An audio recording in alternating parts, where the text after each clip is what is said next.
Olá você, boa tarde, amigo, amiga, simpatizante da nossa fé cristã. A paz do Senhor, meus irmãos. Aqui é o seu canal Palavra, o Alimento Vivo. Está aqui contigo, Jean Lisboa. Vamos estudar hoje um pouco sobre esse nosso projeto chamado Pense Nisso. Como eu já falei para você antes, o Pense Nisso, o nosso objetivo é pegar um pequeno trecho da Bíblia. Nós vamos ler o texto, vamos refletir e chamar atenção em um aspecto que você possa vir a pensar e meditar mais tarde, mais profundamente. Como eu já disse antes também, acerca do projeto, nossa intenção não é esgotar o assunto, não é ensinar nada de novo, até porque muita gente já estudou, já leu esse texto e outros continuarão a fazê-lo. Na verdade, o nosso interesse é fazer que você venha a pensar, meditar acerca de um ponto específico dentro do texto ao qual nós vamos citar, tá bom? Então, é com muita alegria que a gente está fazendo esse projeto. A gente acredita muito que isso vai ser de alguma valia para você, meu irmão, minha irmã que acompanha o nosso canal, para você também que gosta de ler a Bíblia de uma forma simpatizante da Bíblia, amém? Então tá, o nosso texto está ali no livro de 1 Samuel, tá? No capítulo 17. Queria falar um pouco sobre Samuel e sobre o capítulo 17, tá? 1 Samuel, você sabe que do livro de Samuel, 1 e 2 Samuel, vai tratar da história e do decorrer da vida dos dois primeiros reis de Israel, tá? O Samuel, ele é chamado no seu ministério, durante o seu ministério é que se levanta o período monárquico de Israel, ou seja, o período onde Israel foi regido e foi presidido por reis, né? O primeiro rei de Israel foi instituído por Samuel, que foi o Saul, ok? E logo após o período de reinado de Saul, que não foi muito breve, mas também não foi tão longo, Deus institui a Davi, e também foi Samuel que instituiu o segundo rei de Israel também. Então, aqui especificamente, esse capítulo 17 vai tratar daquele desafio, né? Daquele momento onde Israel estava ali, o rei Saul já estava, de certa forma, caindo em desgraça diante de Deus, já estava fazendo algumas coisas que não eram agradáveis aos olhos do Senhor, e ali sobrevinha aquele pecado e aquele mal sobre Israel. Davi já havia sido ungido rei, inclusive, mesmo não estando entronizado ainda, e ele estava começando a fluir e a viver a sua vida diante do Senhor. Isso de forma pública, né? De forma mais notória, porque nós sabemos que antes já tinha a experiência de Davi com o Senhor. E ali, em 1 Samuel 17, tem aquela batalha campal, onde os filisteus se acampam de um lado do vale, Israel se acampa de outro lado, e ficam ali, aquela provocação, né, aquela coisa pré-guerra, e os filisteus, eles tinham um homem de guerra muito forte chamado Golias. E os filisteus, a estratégia dele foi uma estratégia satânica, e coloca o filisteu ali a minar o povo de Israel, não é? O exército de Israel está acampado, mas o filisteu ofendia muito o Senhor, ele blasfemava muito contra Deus. Era uma estratégia que o inimigo usava, como nos dias de hoje nós estamos vivendo essa pandemia, essa dificuldade, é muita notícia ruim, é muita coisa difícil, mas nós precisamos ter princípios, tá bom? Ok? Então vamos aqui observar o princípio que Davi vai usar nessa batalha. Nós vamos ler aqui então, o texto é muito grande, então nós vamos ler o ponto principal do diálogo, né? O diálogo pré-embate entre Davi e Golias, tá bom? Eu vou chamar a atenção aqui para esse diálogo. E eu vou dar a resposta de Davi. O que é que Davi falou para Golias antes da batalha campal? No 45 diz assim, 17, 45. Então disse Davi ao filisteu: Tu vens a mim com uma espada, e com uma lança, e com um escudo. Mas eu vou a ti em nome do Senhor dos Exércitos, o Deus do exército de Israel, a quem tu desafiaste. Neste dia o Senhor te entregará na minha mão, e eu te ferirei, e arrancarei de ti a cabeça, e darei as cabeças dos exércitos dos filisteus nas mãos dos filisteus, neste dia, para as aves do céu e para os animais selvagens da terra, para que toda a terra possa saber que há um Deus em Israel. E toda esta assembleia, ou seja, toda essa multidão, saberá que o Senhor não salva com espada e lança, pois a batalha é do Senhor, e ele te entregará nas minhas mãos, tá? Eu li aqui do versículo 45 até o 47. Ok. Lendo esse pequeno trecho aqui, eu quero chamar sua atenção para a fala de Davi. Tá ok? Já fiz uma pequena apanhada, mas eu quero trazer mais um pouco no 16. Quando Davi ele é apresentado a Saul. Na apresentação de Saul, Davi já vem ungido do Senhor e com a atribuição e com o poder de Deus de trazer o que? Paz sobre a vida de Saul, que estava atribulado, que estava doente na sua alma. E no 17, quando o pai de Davi, ele determina que Davi vá à guerra ali para levar mantimento e suprimento para seus irmãos e um presente para o rei, o líder, o chefe do exército. Davi chega naquele lugar e vê aquela cena, né? E Davi se incomoda de uma forma tremenda com aquilo.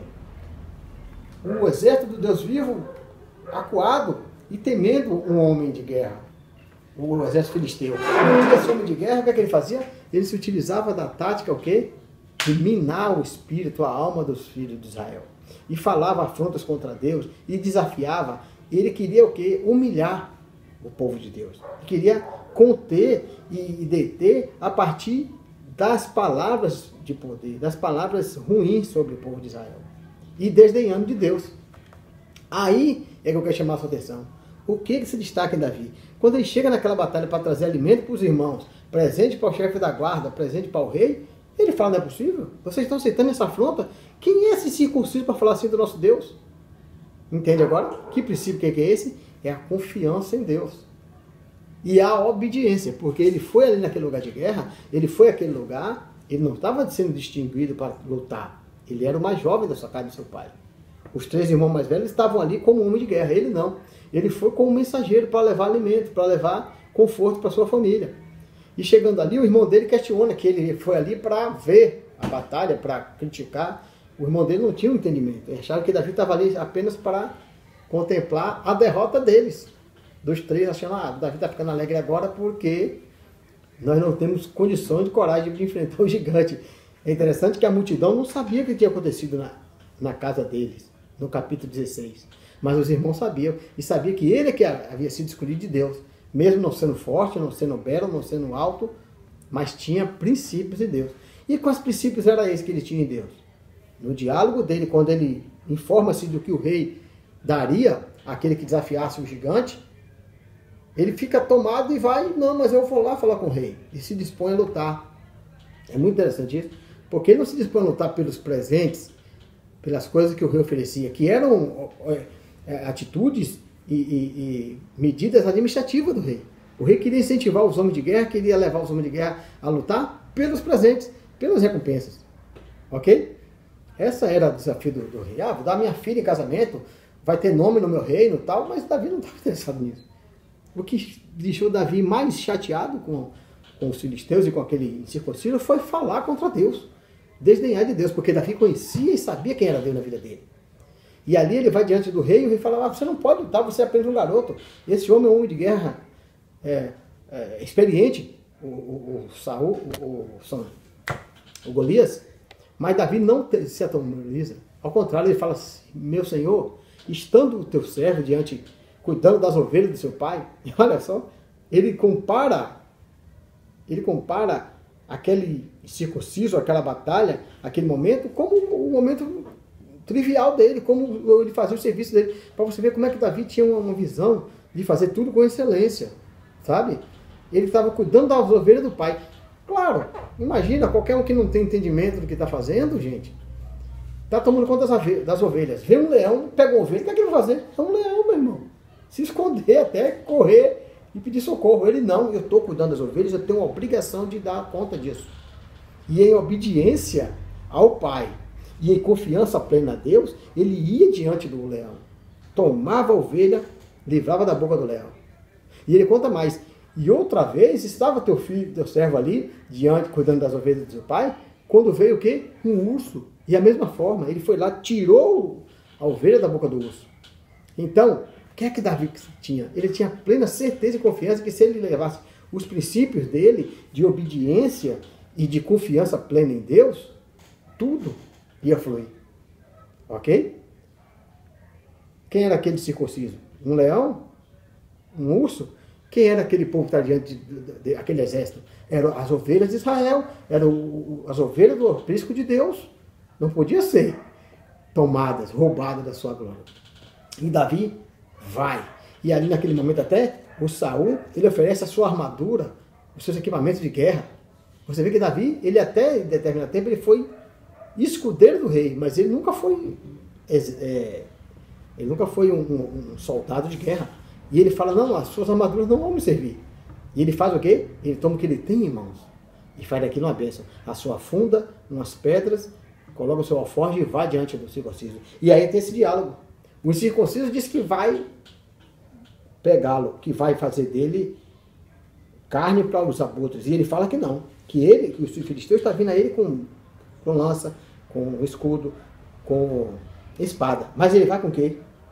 Mas eu vou a ti em nome do Senhor dos Exércitos, o Deus de Israel, a quem tu desafiaste. Ok? Então assim, estamos vivendo dias difíceis? Estamos vivendo momentos de notícias ruins, que nos amedrontam, que nos tentam enfraquecer a nossa base, minar a nossa fé? Vamos nessa fé, meu irmão. Porque aqui a palavra diz que Davi teve vitória. Ele acertou aquela pedra na testa do gigante. E depois ele arrancou a cabeça do gigante. E ele levou para o acampamento de Israel.